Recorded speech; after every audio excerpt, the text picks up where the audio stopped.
Question number 7 का part number 6 करने जा रहे हैं जो कि दिया है ये। इस क्वेश्चन को मैंने हूबहू यहाँ पे लिख लिया है। क्वेश्चन नंबर 7 के पार्ट नंबर 6 में कहा गया है लिमिट लेनी है। तो ये बात हम लोगों को पता है कि जब भी हमें लिमिट का क्वेश्चन सोल्व करने लग जाए तो उसको सबसे पहले डायरेक्ट लिमिट डाल के चेक करते हैं कि आंसर अनडिफाइन तो नहीं आ रहा। अगर अनडिफाइन आता है तो पहले सिंप्लीफिकेशन करते हैं, फिर लिमिट अप्लाई करते हैं। अगर नहीं आता तो फिर डायरेक्ट लिमिट अप्लाई करते हैं। तो सबसे पहले हम डायरेक्ट लिमिट डाल के चेक कर लेते हैं। तो x अप्रोच टू 0 है। क्वेश्चन में जहां पे भी x है वहां पे क्या आएगा, 0 आ जाएगा। सही जी बेटा।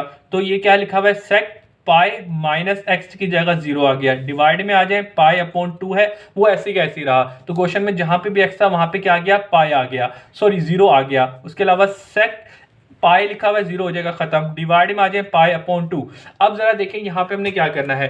इधर जरा देखिएगा, यहाँ पे लिखा है पाई। सबसे पहली बात आपको ये पता होनी चाहिए, पाई जो होता है रेडियन में होता है और डिग्री में 180 के इक्वल होता है। सही जी बेटा। तो लाता यहाँ पे क्या लिखा है, सेक। तो बेसिकली सेक जो होता है हम कैलकुलेटर में इजी नहीं कर सकते, तो इसको हम क्या करते हैं, कन्वर्ट कर लेते हैं। किसमें जरा देखिएगा, 2 सेक बेसिकली रेसिप्रोकल होता है कोस का, तो इसको हम 1 अपॉन कोस लिख लेते हैं। तो कोस के सेक के साथ एंगल में क्या लिखा है, पाई। तो इसी तरीके से यहाँ पे कोस के साथ पाई आ जाएगा, पाई अपॉन 2 है। अब हम क्या करेंगे, कोस पाई लेना है। तो पाई बेसिकली इक्वल टू 180 होता है, तो 180 ले लेंगे, कितना आ गया, माइनस का। तो लादा 2 पाई मल्टीप्लाई में यहाँ पे क्या लिखा है, -1। ठीक है जी बेटा, मतलब कोस पाई होता है -1, हम लोगों ने निकाल लिया है। डिवाइड पाई अपॉन 2 है, -1 को मल्टीप्लाई इससे करेंगे तो ये -2 पाई हो जाएगा, और डिवाइड में पाई अपॉन 2 है। हम लोगों को ये इससे क्या हो रहा है, डिवाइड हो रहा है। तो इसको डिवाइड में, इसको मल्टीप्लीकेशन में करेंगे तो 2 ऊपर आ जाएगा। सही जी स्टूडेंट। और पाई इसके डिवाइड में आ जाएगा, पाई से पाई कैंसिल आउट हुआ तो माइनस का 2 मल्टीप्लाई बाय 2, 2 2 4 हो जाएगा माइनस का। हम लोगों ने इस क्वेश्चन में डायरेक्ट लिमिट अप्लाई की, हमारा आंसर अनडिफाइंड नहीं आया। तो इसका मतलब क्या है, इसके अंदर हम लोग डायरेक्ट लिमिट डाल सकते हैं। तो डायरेक्ट ही लिमिट अप्लाई कर देंगे। सोल्यूशन लिखा, सोल्यूशन लिखने के बाद क्वेश्चन क्या दिया गया है, limits x approach to 0 2 pi minus X into sec pi minus X. सही जी बेटा। डिवाइडेड बाय पाई अपॉन 2 लिखा है। हमने इसके अंदर डायरेक्ट लिमिट अप्लाई की और आंसर अनडिफाइंड नहीं आया। तो इसका मतलब क्या है, इसको हम क्या कर सकते हैं, डायरेक्ट लिमिट अप्लाइंग कर सकते हैं। तो लिहाजा हम यहाँ पे लिख देंगे अप्लाइंग लिमिट। तो लिमिट क्या दी गई है, एक्स अप्रोच टू 0। तो क्वेश्चन के अंदर जहां जहां एक्स है वहां पे क्या आ जाएगा, 0 आ जाएगा। तो 2 पाई माइनस एक्स, एक्स की जगह 0, फिर क्या लिखा है, सेक पाई माइनस 0, एक्स की जगह 0 आ गया। डिवाइड में आ जाए तो डिवाइड में हमारे पास लिखा है पाई अपॉन 2। इसको सोल्व कर दें तो जरा देखिएगा ये क्या बनेगा, 2 पाई बन जाएगा क्योंकि 0 हो जाएगा, खत्म। फिर इसी तरीके से यहाँ पे क्या हो जाएगा, सेक पाई रह जाएगा। सही बेटा, 0 हो जाएगा, खत्म। सही है ना बेटा। उसके अलावा डिवाइड में क्या लिखा है, पाई अपॉन 2। अब मुझे क्या करना है, सेक पाई लेना है। सही है बेटा। तो मुझे पता है कैलकुलेटर के अंदर हम क्या करते हैं, सेक को नहीं ले सकते। तो लिहाजा मुझे पता है कि सेक एक्स किसके इक्वल होता है, 1 अपॉन कोस के इक्वल होता है। ठीक है जी बेटा। तो सेक की जगह 1 अपॉन कोस एक्स लिख दिया जाएगा। तो ये 2 पाई सेक की जगह क्या आ जाएगा, सेक किसके इक्वल होता है, 1 अपॉन कोस के। तो यहाँ पे जब x है तो यहाँ पे x आएगा, यहाँ पे पाई लिखा है तो यहाँ पे पाई आ जाएगा। डिवाइड में आ जाए तो ये पाई अपॉन 2 इसके जो डिवाइड में था वो रहा। अब हमने क्या करना है, हम लोगों को पता है कि क्या लेना है, हम लोगों को कोस पाई लेना है। तो हमें पता है कोस पाई जो होता है बेसिकली 180 के इक्वल होता है, तो हम डायरेक्ट कोस को 180 ले लेते हैं। तो ये 2 पाई 1 मल्टीप्लाई बाय कोस पाई लिया तो कितना है, माइनस का 1, और इसके डिवाइड में क्या है, पाई अपॉन 2। इसको सोल्व करते हैं तो जरा देखिएगा, 2 पाई, सही जी बेटा, 1 को -1 से डिवाइड किया तो ये माइनस का 1 हो जाएगा, और डिवाइड में इसके क्या है, पाई अपॉन 2। इस माइनस को इससे मल्टीप्लाई कर दें तो ये -2 पाई हो जाएगा, और डिवाइड में क्या लिखा है, पाई अपॉन 2। इसको उलट के ऊपर लिख देंगे तो ये कुछ इस तरीके से हो जाएगा, 2 ऊपर आ जाएगा और पाई के पास मल्टीप्लीकेशन में आ जाएगा। इसको इस तरीके से समझे, पाई अपॉन 2 है, इससे डिवाइड में, इसको उलट देंगे, 2 ऊपर आ जाएगा, पाई नीचे आ जाएगा, और ये मल्टीप्लीकेशन में कन्वर्ट हो जाएगा। तो लिहाजा इस चीज को हम इस तरीके से कर सकते हैं। अब ऐसा करने से क्या होगा, ये पाई से पाई कैंसिल आउट हुआ, ये माइनस का 2 मल्टीप्लाई बाय 2, 2 2 जा कितना हो गया, 4 हो गया। सही स्टूडेंट। तो भाई this is your answer. Answer sheet पे चेक भी कर लेते हैं। क्वेश्चन नंबर 7 का पार्ट नंबर कौन सा किया है, हम लोगों ने 6 किया है ना भाई। आंसर हमारा क्या आना चाहिए, -4 आना चाहिए। तो भाई 2 2 जा 4 होता है, और माइनस का था तो ये माइनस का 4 आएगा। ठीक है जी बेटा। तो यही हमारा आंसर भी है। इसी तरीके से अगले पार्ट की तरफ है, क्वेश्चन नंबर 7 का पार्ट नंबर 7 करना है क्योंकि 6 अभी अभी करके आ रहे हैं। तो चले जी आ जाएं। तो भाई क्वेश्चन नंबर 7 का पार्ट नंबर 7 करने जा रहे हैं, जो कि हमें क्या दिया गया है, पहले सोल्यूशन लिख लें। सोल्यूशन लिखने के बाद जो क्वेश्चन है उसको लिखते हैं। तो limits x approach to 0 sine x की पावर 0 लिखी है। 0 का मतलब क्या है? डिग्री। सही जी बेटा। और अपॉन में x है। इतनी बात क्लियर है। ये जो क्वेश्चन है हमें ये दिया गया है, तो बेसिकली इस क्वेश्चन के अंदर साइन x के ऊपर ये जो 0 लिखा हुआ है ना, 0 का मतलब है डिग्री। ठीक है ना बेटा, जो एंगल दिया गया वो डिग्री में है और नीचे x लिखा हुआ है। तो इस बात को याद रख लेना कि ये जो एक फार्मूला होता है ना, इस फार्मूले को हम लोग यूज करते हैं कि भाई लिमिट x अप्रोच टू 0 दी जाए और साइन के साथ जो एंगल हो वो डिवाइड में हो। तो यहाँ पे जो एंगल होता है ना वो किस में होता है? रेडियन के अंदर होता है। सही जी बेटा, जब भी हम इस फार्मूले को यूज कर सकते हैं। तो लिहाजा इस फार्मूले को यूज करने के लिए इधर ये जो एंगल साइन x, ये जो x दिया हुआ है ये डिग्री के अंदर है, इसको रेडियन में बनाना है। तो इस बात को जरा समझिएगा कि कभी भी हमारे पास क्वेश्चन के अंदर अगर डिग्री हो उसको रेडियन में कन्वर्ट करना हो तो हम उसके साथ क्या करते हैं? पाई को मल्टीप्लाई एंड डिवाइडेड बाय 180 कर देते हैं। इससे क्या होता है? इससे ये होता है कि ये जो पाई x जो हमारे पास डिग्री में था वो किस में कन्वर्ट हो गया? रेडियन में कन्वर्ट हो गया। सही स्टूडेंट, आई होप ये आपने अपनी प्रीवियस क्लासेस में पढ़ा होगा। सही स्टूडेंट, तो सिर्फ हमने कुछ भी नहीं किया, हमने यहाँ पे जो x की ऊपर पावर डिग्री थी, डिग्री को हटा के रेडियन के अंदर कन्वर्ट कर दिया। कैसे? कि पाई अपॉन 180 से मल्टीप्लाई कर दिया। इतना हम लोगों ने काम किया है। अब हम क्या करेंगे? अब हम इस फॉर्मूले को यूज कर सकते हैं कि भाई जो साइन के साथ एंगल है वही इसके डिवाइड में बन जाए तो इक्वल टू 1 हो जाएगा। तो इसके लिए अब हम यहाँ पे क्या करते हैं? अब हम अपना दिमाग यूज करते हैं और दिमाग यूज करते हुए जो साइन के साथ एंगल है उसी को डिवाइड में करते हैं। तो इसके लिए जरा देखिए यहाँ पे मैं क्या करता हूँ, साइन x पाई अपॉन 180 लिखा हुआ है। सही जी बेटा, और इसके डिवाइड में क्या है? x है। अब मैं क्या करता हूं, जो एंगल में क्या लिखा हुआ है वही डिवाइड में बनाता हूं। तो उसके लिए मैं क्या करता हूं, इसको मल्टीप्लाई बाय पाई अपॉन 180 और डिवाइडेड बाय पाई अपॉन 180 कर देता हूं। सही जी बेटा, तो पाई अपॉन 180 पाई अपॉन 180 एक दूसरे को कैंसिल आउट करेगा, जो कि मैथमेटिकली बिल्कुल करेक्ट भी है। सही जी बेटा, तो इस तरीके से मैं कर सकता हूं। अब इस ऐसे करने से क्या होगा? ऐसे करने से ये चीज होगी कि भाई साइन x पाई अपॉन 180 और x पाई अपॉन 180 जो साइन के साथ एंगल है वही इसके डिवाइड में आ चुका है। तो लिहाजा हम यहाँ पे एक फार्मूला यूज कर सकते हैं कि लिमिट x अप्रोच टू 0 दी जाए और साइन के साथ जो एंगल हो वही इसके डिवाइड में हो, तो ये इक्वल टू 1 हो जाता है। तो लिहाजा अब इस पूरी टर्म की जगह हम क्या लिख सकते हैं? 1 लिख सकते हैं, क्योंकि ये फार्मूला यहाँ पर सेटिस्फाई कर रहा है। तो यहाँ पे आ गया 1 मल्टीप्लाई बाय पाई अपॉन 180। 1 को इससे मल्टीप्लाई कर दे तो ये पाई अपॉन 180 हो जाएगा। तो भाई this is your final answer. Question में क्या कहा गया था? क्वेश्चन में कहा गया था कि भाई लिमिट लेके दे दें, लिमिट x अप्रोच टू 0 है, साइन x की पावर डिग्री, यानी कि x जो है डिग्री में दिया गया और डिवाइड में। ऐसे क्वेश्चन की क्या लेनी है? लिमिट लेनी है, जो कि आपने अपना दिमाग यूज करते हुए बड़े ही मजे और आसानी से निकाल दी है। इसका आंसर आना चाहिए ये पाई अपॉन 180। तो आंसर भी चेक कर लेते हैं जी। अल्लाह के फजल करम से चैप्टर क्वेश्चन नंबर 7 का पार्ट नंबर 7 पाई अपॉन 180 ही आया है। सही। 7 का पार्ट नंबर 8 जो दिया गया था उसको हूबहू यहाँ पे लिख लिया गया है। हम लोगों को पता है कि ये जो क्वेश्चन है लिमिट का है, तो जब भी हमारे पास पेपर में लिमिट का क्वेश्चन आता है उसके अंदर सबसे पहले डायरेक्ट लिमिट डाल के चेक किया जाता है क्या कि आंसर अनडिफाइन तो नहीं आ रहा। अनडिफाइन आता है तो पहले सिंप्लीफिकेशन की जाती है, फिर लिमिट अप्लाई की जाती है, और अगर अनडिफाइन नहीं आता है, डायरेक्ट आंसर आता है, तो डायरेक्ट लिमिट अप्लाई की जाती है। इतना सा आई होप कि समझ आ गई होगी और इसको याद कर लिएगा, यही मेथड चलेगा। सही है स्टूडेंट। तो चलें, अब सबसे पहले x अप्रोच टू 0 दिया है क्वेश्चन के अंदर, जहां पे भी x है वहां पे आप क्या डाल दें? 0 डाल दें। सही जी बेटा, क्या डाल दें? 0 डाल दें। सोल्व करना स्टार्ट करें तो 1 minus cos m multiply by 0 तो 0 हो जाएगा। 1 माइनस कोस n इंटू 0 0 हो जाएगा। ये बात पता है कि कोस 0 कितना होता है?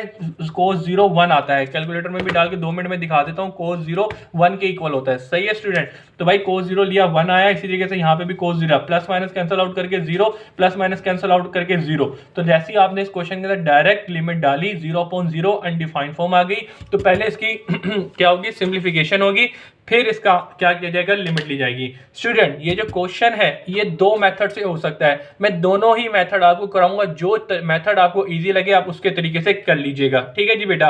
वो मेथड क्या होगा जरा देखें। सबसे पहले हमें पता है कि भाई अनडिफाइंड फॉर्म है, सबसे पहले सिंप्लीफिकेशन होगी। तो सिंप्लीफिकेशन करने के इसके 2 मेथड है। आपको जौन सा मेथड आसान लगे सिंप्लीफिकेशन में आप उससे कर लीजिएगा। मुझे तो दोनों ही आसान लगते हैं, ये आपके ऊपर डिपेंड है आपको कौन सा लगता है। तो सबसे पहले जो क्वेश्चन दिया गया उसको हम लिखते हैं limits x approach to 0 1 minus cos mx divided by 1 minus cos nx। सही स्टूडेंट। तो भाई सबसे पहला और इजी जो मेथड मुझे लगता है वो क्या है इसके अंदर? हम इसके अंदर क्या कहते हैं? रैशनलाइजेशन। ठीक है जी बेटा।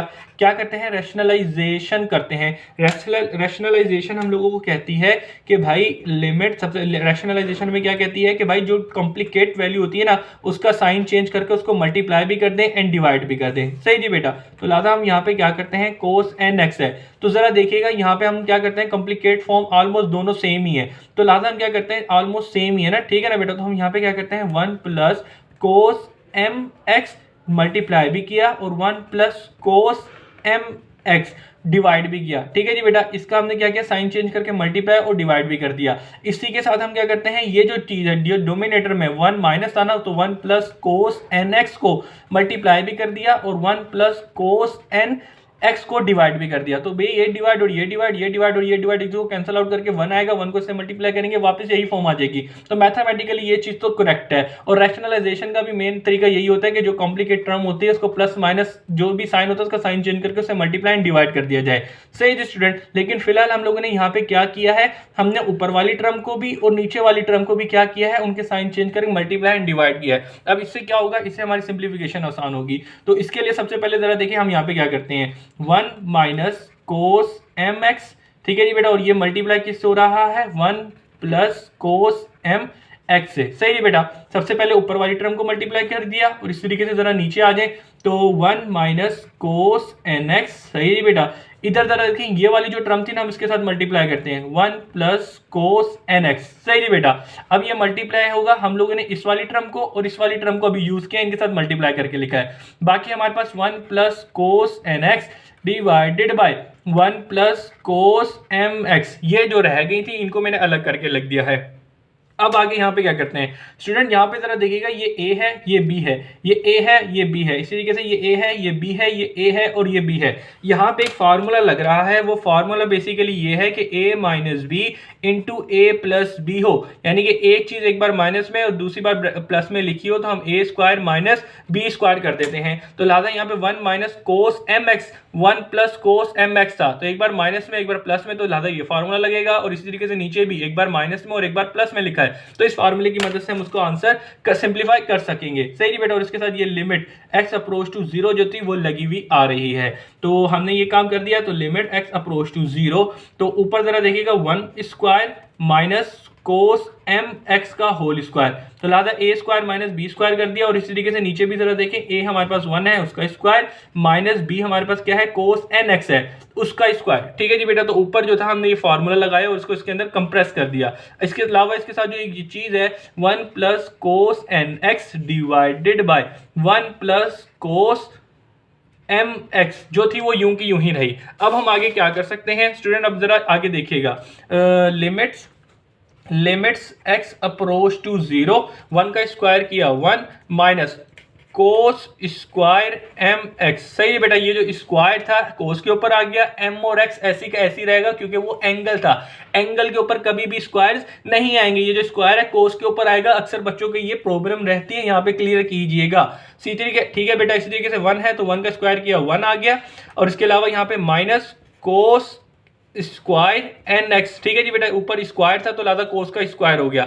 आई होप ये चीज क्लियर है। 1 प्लस कोस एन एक्स जो उसके साथ मल्टीप्लाई में था, और उसके बाद 1 plus cos M x divide में था, वो यूं का यूं ही रहा। अब यहाँ पे एक चीज हो रही है, वो यहाँ पे ये चीज हो रही है कि बेटा बचपन में आपने एक फॉर्मूला पढ़ा होगा, क्या कि भाई sign square x plus cos square x equal होता है 1 के। प्लस का इक्वल के उस साइड में मैं इसको भेज दूं तो ये sine square x equal to 1 minus cos square x के हो जाएगा। सही स्टूडेंट। तो यहाँ पे आप जरा देखिएगा 1 माइनस कोस स्क्वायर एक्स है, यानी कि ये फॉर्मूले की फॉर्म बन रही है। तो इस फॉर्मूले को यूज करता हूं मैं इन दोनों के ऊपर भी नीचे भी। तो जरा ये देखिएगा क्या बन जाएगा, लिमिट्स x अप्रोच टू 0, ऊपर हमारे पास क्या होगा 1 minus cos square M x है, तो लिहाजा ये साइन के इक्वल हो जाएगा। तो साइन स्क्वायर एक्स, यहाँ पे जब x था तो यहाँ पे x था, तो यहाँ पे एंगल जो लिखा है वही यहाँ पे भी आएगा। तो एंगल यहाँ पे ऊपर क्या लिखा हुआ है, एम एक्स लिखा हुआ है, तो ऊपर जो एंगल था वही इसके साथ भी एंगल आ गया। डिवाइड में जरा आ जाए, डिवाइड में क्या होगा 1 minus cos square N x है, तो ये equal to sine square x. अगर यहाँ पे जब x होता है तो वहां पे भी x आएगा, तो यहाँ पे एंगल क्या लिखा हुआ है, एन एक्स लिखा है, तो यहाँ पे भी एंगल एन एक्स ही आएगा। सही है स्टूडेंट। और इसके बाद क्या है, इससे मल्टीप्लाई क्या हुआ है, 1 plus cos N x divided by 1 plus cos M x. सही है स्टूडेंट। अब यहाँ पे हम क्या कर सकते हैं, अब यहाँ पे एक छोटी सी सिंप्लीफिकेशन करते हैं। वो क्या होती है, x अप्रोच टू 0, हम यहाँ पे ये जो स्क्वायर है ना इन दोनों को इसके ऊपर ले जाते हैं। सही जी बेटा, तो लिहाजा ये क्या होगा, sine mx divided by sine nx। हमने ये जो स्क्वायर थे इनको ऊपर ले गए, एक में कॉमन कर दिया, ये स्क्वायर वापस इनके ऊपर आ जाएगा तो ये ऊपर वाली फॉर्म बन जाएगी। इसका मतलब इसको इस तरीके से लिखा जा सकता है, कोई मसले की बात नहीं है। आगे चलते हैं, कोस nx divided by 1 plus cos mx। सही नहीं बेटा, वो तो ऐसे कैसे रहा। अब यहाँ पे हम लोग क्या करते हैं, अब यहाँ पर हम अपना दिमाग लगाते हुए एक फार्मूला लगा रहे हैं। वो फार्मूला क्या कहता है, वो फार्मूला एक चीज कहता है, वो फार्मूला ये कहता है कि सबसे पहले जरा देखिएगा, ये जो बाकी सारी चीजें ना उनको मैं ऐसी कैसी लिख देता हूँ ताकि उधर हमें मसला ना हो, मेन जो चीज है उसको हम जल्दी से समझ लें। हमने बाकी सारी की सारी चीजें ऐसी कर दी। अब यहाँ पे हम एक फार्मूले की फॉर्म बनाना चाह रहे हैं, क्या जरा देखिएगा, साइन mx। सही है बेटा, और इसके अलावा यहाँ पे ये था और यहाँ पे जरा देखिए साइन nx है। स्टूडेंट, ऊपर जो टर्म थी, अब मैं यहाँ पे एक फार्मूला यूज कर रहा हूँ कि भाई ये फार्मूला भी दिखा दूँ ताकि फार्मूला इजी रहे। हम इस फार्मूले को बनाने जा रहे हैं कि भाई साइन के साथ जो एंगल है वही डिवाइड में बन जाए तो इसको इक्वल टू 1 कर दें। तो लिहाजा इधर साइन के साथ क्या एंगल लिखा है, mx लिखा हुआ है, तो लिहाजा मैं इसको क्या करता हूँ, मल्टीप्लाई भी कर देता हूँ mx से और उसको डिवाइड भी कर देता हूँ। सही जी बेटा, और इसी तरीके से यहाँ पे साइन के साथ क्या एंगल लिखा हुआ है, nx लिखा हुआ है, तो इसको मैं मल्टीप्लाई भी कर देता हूँ और इसको डिवाइड भी करता हूँ। ऐसा करने से क्या होगा, ऐसा करने से मेरे फॉर्मूले की ये फॉर्म लग जाएगी कि जो साइन के साथ एंगल है वही इसके डिवाइड में, तो हम उसको क्या कर सकते हैं, 1 के इक्वल कर देंगे। सही जी बेटा, तो लिहाजा mx को मैंने मल्टीप्लाई भी किया, डिवाइड भी किया, और nx को मल्टीप्लाई भी किया, डिवाइड भी किया, जो कि मैथमेटिकली प्रूव भी है। सही जी स्टूडेंट, तो सबसे पहले अब इसको अरेंज करते हैं और फिर इसका आंसर लेते हैं। तो सबसे पहले जरा देखिएगा, limits x approach to 0 sine mx divided by mx लिखा हुआ है, इसके साथ क्या मल्टीप्लाई हुआ है, एंगल mx है।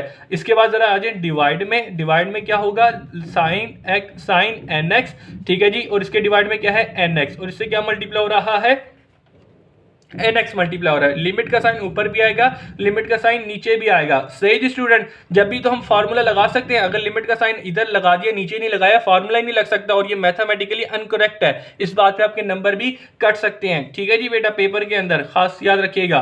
अक्सर बच्चे ये गलती करते हैं, लिमिट एक के साथ ही लगाते थे। भाई जब तक फार्मूला कंप्लीट नहीं होगा वक्त तक आप लगा कैसे रहे हैं। सही ना बेटा, ये फार्मूला जब तक लग सकता है जब तक लिमिट दी गई हो आपके साथ, तो जब भी ये फार्मूला लगेगा। सही है, काइंडली इसको फोकस कीजिएगा। तो भाई कोस nx divided by 1 plus cos mx। सही जी, ये तो ऐसी कैसी रहा। अब यहाँ पे हम फार्मूले का रेफरेंस दे सकते हैं कि भाई लिमिट्स x अप्रोच टू 0 दी जाए और साइन x के साथ, यानी कि साइन के साथ जो एंगल हो वही इसके डिवाइड में हो, तो ये इक्वल टू 1 हो जाता है। तो इसी फार्मूले को यूज करते हुए आंसर दे देते हैं। क्वेश्चन हमारा यहाँ पे 95% क्या 98% हो चुका है, सिर्फ एक स्टेप रह गया है, आंसर हमारे सामने होगा। अच्छा, एक और चीज रह गई है बेटा, ये जो लिमिट है ना हमने इनके साथ भी तो लगा दी है, लेकिन ये लिमिट इस टर्म के साथ भी होगी। सही जी बेटा, तो काइंडली इधर भी लिख दिएगा लिमिट x अप्रोच टू 0। ठीक है ना बेटा, ये चीज इसके साथ भी लगी रहेगी। फिलहाल हम यहाँ पे क्या कर रहे हैं, यहाँ पे हम ऊपर जो है हमारे पास फार्मूला लग रहा है। सही जी बेटा, इस टर्म के ऊपर ये फार्मूला लग रहा है और इस टर्म के ऊपर फार्मूला लग रहा है, तो यहाँ पे 1 आ जाएगा और ये मल्टीप्लाई बाय mx हो रहा है। डिवाइड में आ जाए, यहाँ पे 1 आ रहा है और मल्टीप्लाई बाय nx हो रहा है। सही है जी स्टूडेंट, और limits x approach to 0 1 plus cos nx divided by 1 plus cos mx। सही जी स्टूडेंट, तो लिहाजा अब आई होप कि सारी चीजें क्लियर हैं। तो 1 से इसको मल्टीप्लाई कर दें और ये x से x कैंसिल आउट हो गया, तो m अपॉन n बन जाएगा, और limit x approach to 0 1 plus cos m nx divided by 1 plus cos mx है। सही जी स्टूडेंट, अब हम यहाँ पे क्या कर सकते हैं, हमें यहाँ पे भी लिमिट मेरी खत्म नहीं हुई। अब हम क्या करते हैं, अप्लाइंग लिमिट, इसको सोल्व करने के लिए। तो लिमिट यहाँ पे हमें क्या दी गई है, x अप्रोच टू 0 दिए गए, तो इधर जहाँ पे भी क्वेश्चन में x है वहाँ पे 0 पुट कर दें, तो 1 प्लस कोस n x की जगह 0 divided by 1 plus cos m है, m की जगह m और x की जगह 0 आ गया।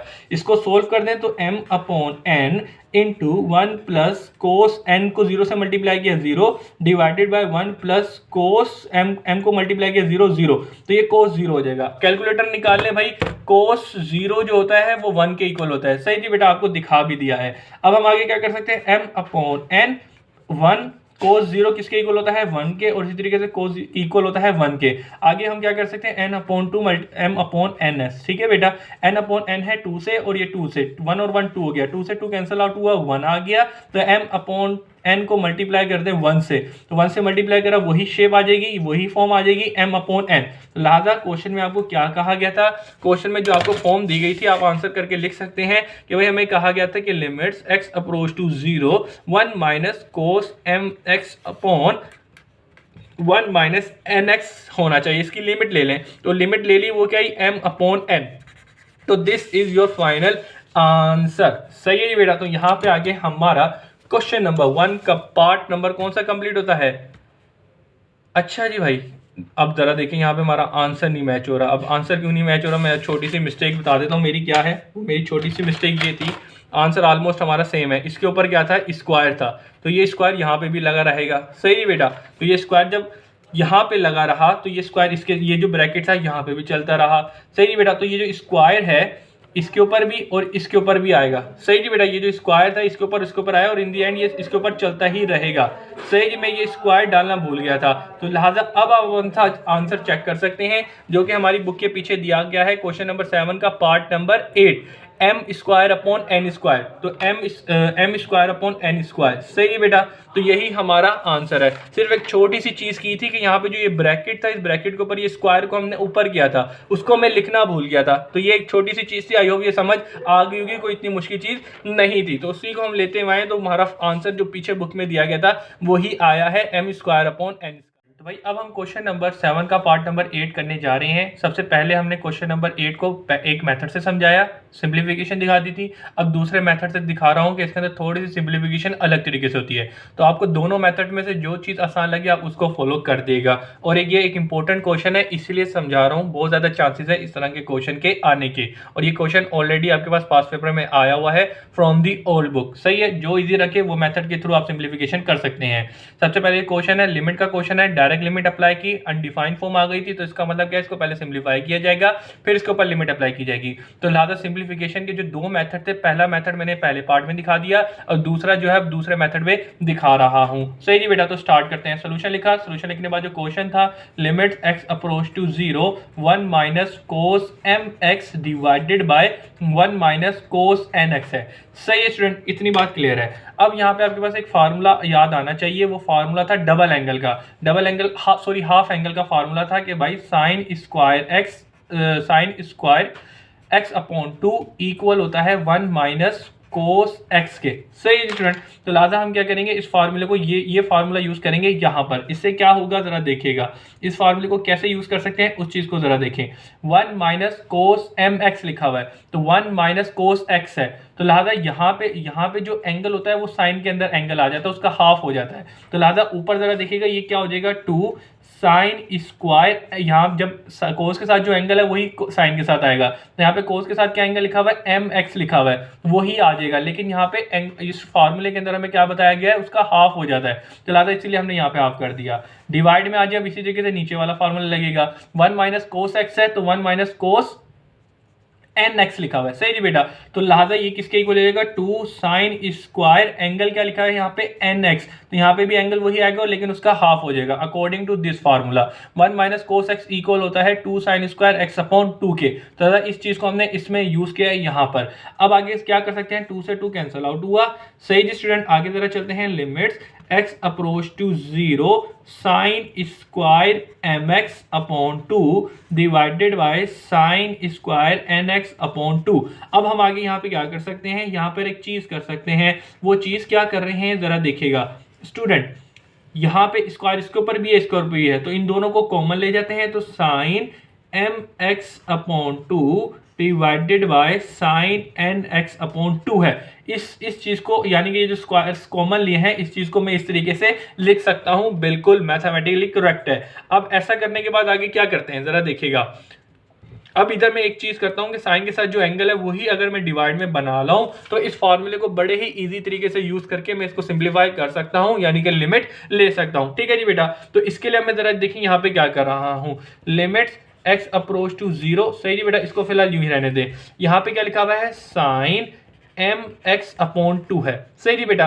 अब मैं यहाँ पे ये कर रहा हूँ कि भाई जो ऊपर एंगल है उसी को नीचे बनाने के लिए मैंने क्या किया, इससे डिवाइड भी किया और इससे मल्टीप्लाई भी किया। ठीक है जी बेटा, mx अपॉन 2 को मल्टीप्लाई किया एंड डिवाइड किया, जो कि मैथमेटिकली बिल्कुल करेक्ट है। सही जी बेटा, क्योंकि इसको और इसको कैंसिल आउट कर दूंगा तो वापस मेरे पास यही फॉर्म आ जाएगी। और आगे चलते हैं। अब इसके बाद ये पूरा डिवाइड हो रहा है, इसी तरीके से नीचे भी करती हैं। नीचे क्या लिखा हुआ है, sign nx upon 2।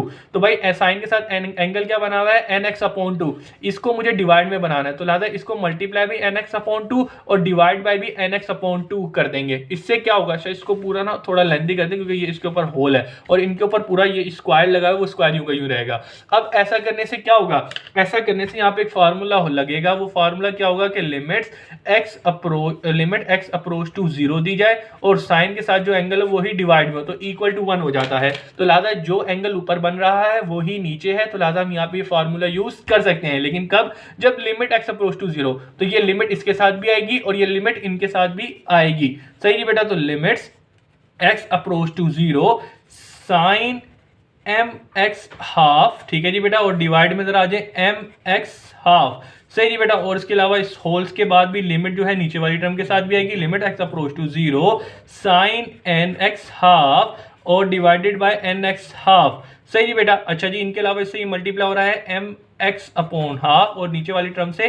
nx half multiply हो रहा है। और इस होल के ऊपर क्या लगा हुआ था, इस होल के ऊपर स्क्वायर लगा हुआ था, जो कि आपको याद होगा। सही है जी स्टूडेंट। तो लिहाजा इस पूरी टर्म के ऊपर हमारे पास एक फार्मूला लग रहा है और नीचे भी इस वाली पूरी टर्म के ऊपर फार्मूला लग रहा है कि साइन के साथ जो एंगल है वही इसके डिवाइड में भी है, तो ये किसके इक्वल हो जाएगा, ये इक्वल 1 हो जाएगा। सही जी बेटा। और इसके साथ क्या मल्टीप्लाई हो रहा है, mx अपॉन 2 मल्टीप्लाई हो रहा है। नीचे आ जाए, इस पूरी टर्म के नीचे क्या आ जाएगा, 1 इस पूरी टर्म की जगह 1 आ जाएगा इस फार्मूले के थ्रू, और इसके साथ क्या मल्टीप्लाई हो रहा है, nx अपॉन हाफ। सही है स्टूडेंट। इन दी एंड इसके ऊपर होल के ऊपर स्क्वायर लगा है, वो यू का यू ही रहा 1। अच्छा जी, ठीक है जी बेटा। 1 को जब आपने इससे मल्टीप्लाई किया और इसको इससे मल्टीप्लाई किया, वो एक चीज हो गई। सही है। तो आपके पास mx अपॉन हाफ और इसके अलावा नीचे क्या होगा, nx अपॉन हाफ। सही जी बेटा। और इस होल के ऊपर क्या लगा हुआ है, होल के ऊपर स्क्वायर लगा हुआ है। 2 से 2, x से x कैंसल आउट हुआ तो equal to m upon n आएगा। और इस होल के ऊपर क्या लिखा हुआ है, ये स्क्वायर लगा हुआ है। स्क्वायर इसके ऊपर भी आ जाएगा m का स्क्वायर और ये स्क्वायर n के ऊपर भी आ जाएगा n का स्क्वायर। तो आपका फाइनल लाइन आंसर क्या हो जाएगा, m square upon n square. तो आप अपनी बुक के पीछे जाके आंसर भी चेक कर सकते हैं। क्वेश्चन नंबर 7 का part number 8, m square upon n square. तो ये रहा आपका आंसर। तो आपको यहाँ पे जो से दोनों मेथड में से इजी लगे वो आप इजीली कर लीजिएगा। ठीक है जी स्टूडेंट। तो अगले पार्ट की तरफ चलते हैं। तो अब हम लोग क्वेश्चन नंबर 7 का लास्ट पार्ट नंबर 9 करने जा रहे हैं, जो कि दिया है ये। चलिए जी सोल्यूशन स्टार्ट करते हैं। सबसे पहले हमें ये बात पता होनी चाहिए कि जो क्वेश्चन है, इस क्वेश्चन में हमें क्या लेनी है, लिमिट लेनी है। तो लिमिट के हर क्वेश्चन के अंदर सबसे पहले हम उसको चेक करेंगे डायरेक्ट लिमिट डाल के। तो क्वेश्चन क्या दिया गया है, x अप्रोच टू 0।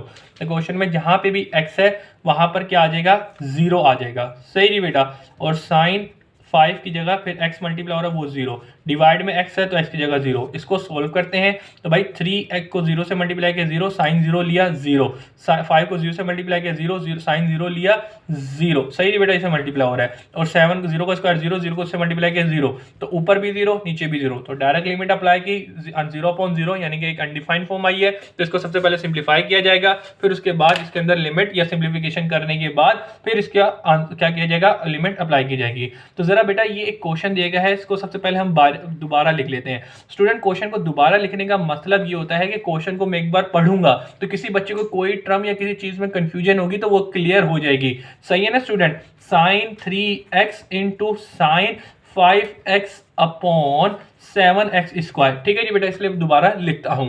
और प्रेजेंटेशन तौर पे भी अच्छा रहता है कि एक क्वेश्चन तो उसको रीचेक करके अच्छे तरीके से लिख ले और प्रेजेंटेबल लगता है। सही है। क्वेश्चन को सोल्यूशन लिखने के बाद वापस लिखा। अब हम यहाँ पे देखते हैं कि यार ऐसा मैं क्या करूं कि इसका आंसर दे सकूं। तो भाई सबसे पहली बात यह है कि जहां ट्रिग्नोमेट्रिक फंक्शन के अंदर जहां पे भी आपके पास साइन आ जाए ना, तो कोशिश करें कि इस फार्मूले को यूज कर लें कि भाई साइन के साथ जो एंगल है वही इसके डिवाइड में हो। तो इस फार्मूले की फॉर्म बना के इसके आंसर देने की कोशिश किया करें, मोस्टली यही होगा सिंप्लीफिकेशन में। तो इसलिए मैं यहाँ पे जरा देखिए क्या करता हूँ। सबसे पहले ये डिवाइड में 7 है, इसको मैं बाहर निकाल के रखता हूँ। ठीक है जी बेटा। तो limit x approach to 0 sine 3x into sine 5x लिखा हुआ है, डिवाइड में आ जाए तो x स्क्वायर है। सही जी स्टूडेंट। इस चीज को मैं इस तरीके से लिख सकता हूँ, सिर्फ 7 को मैंने यहाँ पे निकाल के रखा है, इसलिए रखा है कि आपको जो सिंप्लीफिकेशन करूँ वो मैं इजीली समझा सकूँ। इसके बाद आगे क्या कर सकते हैं, इसके बाद हम आगे एक चीज कर सकते हैं कि लिमिट्स x अप्रोच टू 0 जा रहा है sine 3x into sine 5x divided by, जरा देखिएगा एक्स स्क्वायर है तो x इंटू एक्स कर सकता हूं, ठीक है ना, दोबारा मल्टीप्लाई करके यही फॉर्म बन जाएगा। इसका मतलब इसको इस तरीके से लिखा जा सकता है। अब हम क्या कर सकते हैं, अब इसके बाद जरा देखिएगा limit x approach to 0 sine 3x upon x into sine 5x upon x। ये जो x था इस टर्म के नीचे और ये जो x है इस टर्म के नीचे ले गया, मल्टीप्लीकेशन में थे, वापस इसको कर देंगे तो यही फॉर्म बन जाएगी। तो लिहाजा कोई मसले की बात नहीं है, हम इसको यूं कर सकते हैं। अब हम क्या करेंगे, हमें पता है कि यार साइन के साथ जो एंगल है वही नीचे बन जाए, तो हम फार्मूला यूज करके अपना काम कर लेंगे। तो इसके लिए अब जरा देखिए मैं यहाँ पे क्या कर सकता हूँ, एक फार्मूला यूज करने के लिए अब इनकी फार्मूले की वो फॉर्म बनाता हूँ कि साइन के साथ जो एंगल है वही एंगल अगर नीचे आ जाए तो अपना काम हो जाए। सही जी बेटा। तो इसके लिए जरा देखिएगा यहाँ पे क्या है, साइन 5x अपॉन x है। स्टूडेंट अब यहाँ पे मैं क्या कर रहा हूँ, मुझे साइन के साथ क्या लिखा है 3x लिखा हुआ है, तो लिहाजा मैं यहाँ पे क्या करता हूँ कि 3 से मल्टीप्लाई और 3 से डिवाइड करता हूँ। इसी तरीके से मुझे 5x लिखा हुआ है, तो x के साथ साइन के साथ जो एंगल बनाया हुआ है वही डिवाइड में बनाना है, तो उसको बनाने के लिए मैं क्या करता हूँ 5 से मल्टीप्लाई एंड डिवाइड करता हूँ, जो कि मैथमेटिकली भी करेक्ट है। अब ऐसा करने से क्या होगा, ऐसा करने से मेरे लिए काम आसान हो जाएगा कि मैं फार्मूला इजीली लगा सकूंगा। तो जरा देखिएगा क्या करेंगे, साइन 3x है, डिवाइड वाला जो 3 था वो इसके साथ आगे जाके मल्टीप्लाई कर देता हूं और ऊपर वाला यूं का यूं ही रहा। इसी तरीके से साइन 5x है, ठीक है जी बेटा, डिवाइड वाला था वो इसके साथ मल्टीप्लाई कर दिया, 5x हो गया और ये मल्टीप्लाई बाय 5 है। सही जी स्टूडेंट, आई होप ये जो नीचे वाले नंबर थे हम ये मल्टीप्लाई में आगे करके लिख दिए हैं, बल वही काम है जो कि पहले करते हैं, कोई इतनी मसले की बात नहीं है। अब हम क्या करेंगे स्टूडेंट, अब हम फार्मूला यूज करेंगे, लेकिन फार्मूला यूज करने से पहले पूरे फार्मूले की फॉर्म भी तो बना ले कि भाई ये जो लिमिट है इस टर्म के साथ भी और इस टर्म के साथ भी आएगी, ठीक है जी बेटा। तो लिमिट्स 3x अपॉन 3x, सही जी बेटा, ये मल्टीप्लाई किससे हो रहा है, 3 से हो रहा है। उसके अलावा लिमिट्स x अप्रोच टू 0, सही जी बेटा। अच्छा इसके साथ ना यू ब्रैकेट लगा दें ताकि इजी रहे। तो इसके अलावा क्या है, लिमिट्स यहाँ पे क्या लिखा हुआ है, साइन 5x अपॉन 5x और इसके साथ ये 5 मल्टीप्लाई हो रहा है, इसको मल्टीप्लाई बाय 5 करते हैं, इस ब्रैकेट को यहाँ पे कर दिएगा, इसको काट देगा। अब यहाँ पे फार्मूले का रेफरेंस दे दें कि भाई लिमिट्स x अप्रोच टू 0 दी जाए, साइन के साथ जो एंगल दिया जाए वही एंगल डिवाइड में हो तो इक्वल टू 1 होता है। तो लिहाजा इसके ऊपर जरा देखिएगा, इस शेप के ऊपर जो लिमिट दी गई x अप्रोच टू 0, जो एंगल है वही डिवाइड में, और इस तरीके से यहाँ पे भी आप चेक कर सकते हैं कि जो एंगल के साथ है वही डिवाइड में। तो इस पूरे की जगह क्या पे आ जाएगा, इस पूरे क्वेश्चन की अंदर यहाँ पे 1 आ गया और ये मल्टीप्लाई किससे हो रहा है, 3 से हो रहा है। सही जी बेटा। फिर आगे चलते हैं, इस पूरी टर्म की जगह आपके पास क्या आ जाएगा, 1 आ जाएगा, 1 लिख दिया और उसके बाद ये किससे मल्टीप्लाई हो रहा है, 5 से हो रहा है, 5 कर दिया। अब इसको सॉल्व कर लें तो जरा देखिएगा 1/7, 3 1 जा 3, ठीक है जी, 5 1 जा 5। फिर इसके अलावा ये भी अगेन एक दूसरे से मल्टीप्लाई हो रहे हैं, तो ये क्या होगा, 5 3 जा 15, इनको 1 से मल्टीप्लाई कर दें तो 15/7। सही जी स्टूडेंट। तो क्वेश्चन आपके पास आ गया 15/7। तो हेंस आपके पास क्वेश्चन में क्या कहा गया था, क्वेश्चन में कहा गया था लिमिट्स x अप्रोच टू 0 दी जाए, sign 3x into sine 5x दिया जाए, डिवाइडेड बाय 7x स्क्वायर हो जाए, तो ये इक्वल टू लिमिट्स की लिमिट लेनी है। तो लिमिट आपने निकाली वो क्या, 15/7। तो भाई this is your final answer. तो यहाँ पे आके क्वेश्चन नंबर 7 हमारे पास कंप्लीट होता है और हमने पार्ट नंबर कौन सा किया है, 9 किया है। तो 15/7 आया है और 15/7 ही आंसर हम लोगों ने निकाला है अल्लाह के फजलो करम से। चलें जी स्टूडेंट अगले पार्ट की तरफ यानी कि अगले क्वेश्चन नंबर 8 की तरफ चलते हैं।